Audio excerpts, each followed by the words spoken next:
After thinking they won, outraged liberals woke to nasty Trump surprise this morning by Robert Rich Politics, Religion for MadWorldNews.com.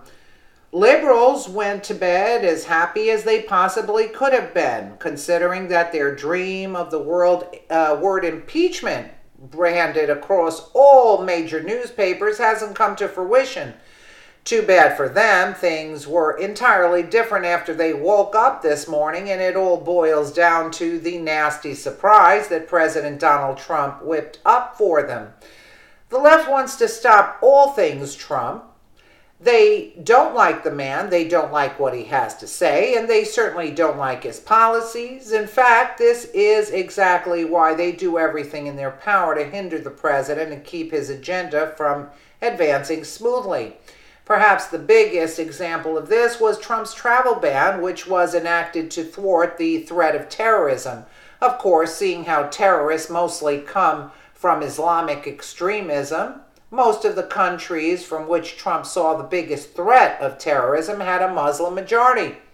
Because of this reality, liberals everywhere immediately expressed outrage, and then a single judge was allowed to shut down the policy of the president. Knowing that he had to do something about it, Trump had the language of the ban reworded and put back out there.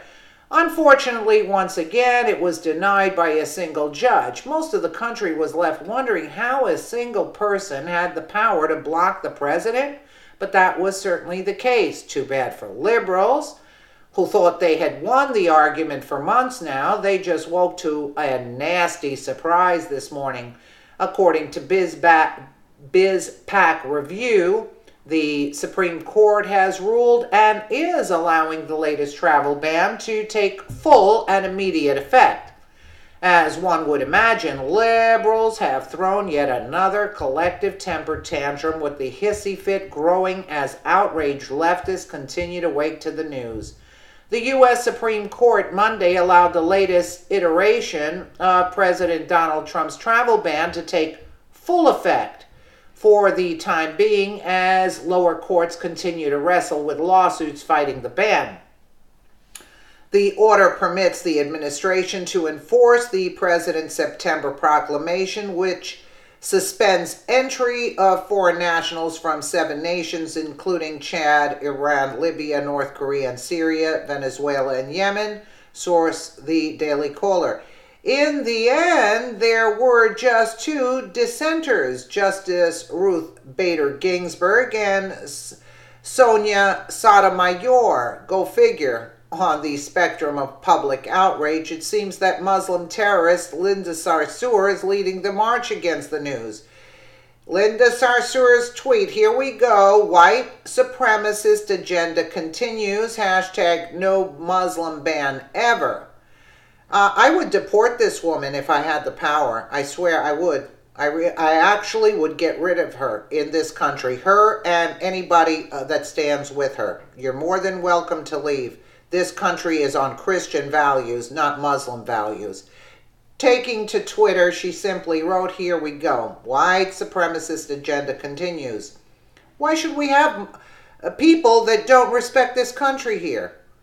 So she says no Muslim ban ever. In light of the hashtag Muslim ban announcement, if you are traveling to JFK, call this number and or email JFK need a lawyer. Who's funding all of this? For legal consultation? Support the hashtag no Muslim ban? Could it be Soros? That's why she has time to prance around the city making what are they, speeches? Who's funding this weirdo? I would say another word, but whatever. Just like that, the American people lit into the Muslim woman. You see, what Sarsour doesn't realize is that this isn't a Muslim ban. It's a terrorist ban. This is proven by the fact that Venezuela is on the list, a slick move, I might add.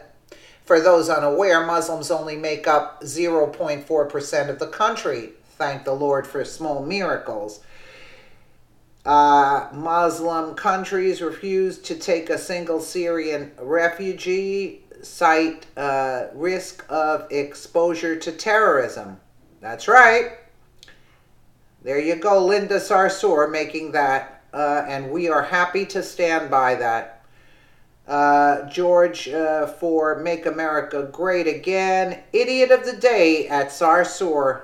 No Muslim ban ever. However, Sarsour's point is even further debunked by the fact that the Muslim majority countries refuse to take in Syrian refugees, citing terrorists for their reasoning. In short, this is a terrorism ban, not a Muslim one. That simple truth didn't stop her stupidity, though, and the American people ripped into her on account of it. The Muslim ban, Arjun Sethi, the Muslim ban is cruel and discriminatory. SCOTUS is turning a blind eye to Trump's Islamophobia. Actually, you guys don't belong in this country. Let's just make it clear. So we don't want this kind of culture in our country. And I don't understand why they're letting these people in the first place. Forget about terrorism. But this is the mess that Clinton created along with Bush, you see. This is the mess that you had the people fleeing. So Syrian refugees, okay, so Russia cleared up the mess in Syria. So they're going back to their country. So anybody here, I might add, they don't like this country. Go move along with your Muslim friends down in the boondocks there. There's no problem. Blank is not a Muslim ban because they're not, but a terrorist ban unless Muslims are terrorists. That was a good dig there. No Muslim ban ever won't work. It's a done deal. You do know the Supreme Court is the top court in the land?